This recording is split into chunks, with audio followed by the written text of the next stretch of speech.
మీరు కోడింగ్ చేస్తున్నప్పుడు అప్పుడప్పుడు ఎర్రర్స్ వస్తాయి కదా. యాక్చువల్లీ అప్పుడప్పుడు కాదనుకోండి, కోడింగ్ చేస్తున్న ప్రతిసారి వస్తాయి, అది వేరే విషయం. కానీ ఆ ఎర్రర్స్ ని హ్యాండిల్ చేయడానికి ఎక్సెప్షన్ హ్యాండ్లింగ్ అనే కాన్సెప్ట్ యూస్ చేస్తాం. ఎక్సెప్షన్ హ్యాండ్లింగ్ ఏంటంటే మన ప్రోగ్రామ్ లో ఎర్రర్స్ వచ్చినా క్రాష్ అవ్వకుండా ప్రోగ్రామ్ ని స్మూత్ గా హ్యాండిల్ చేయడం. పైథాన్ లో ఇది ట్రై ఎక్సెప్ట్ బ్లాక్స్ తో చేస్తాం. ఇప్పుడు చూడండి, మన కోడ్ లో 4 ఇంపార్టెంట్ పార్ట్స్ ఉన్నాయి. ఫస్ట్ వచ్చేసి ట్రై బ్లాక్.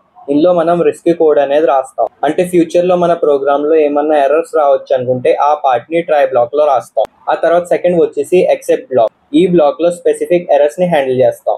మన ఎగ్జాంపుల్ లో వాల్యూ ఎర్రర్ అంటే యూజర్ ఇన్వాలిడ్ ఇన్పుట్ ఇచ్చినప్పుడు. ఆ తర్వాత ఎల్స్ బ్లాక్. ట్రై బ్లాక్ లో ఎర్రర్ రాలేదంటే ఇది రన్ అవుతుంది.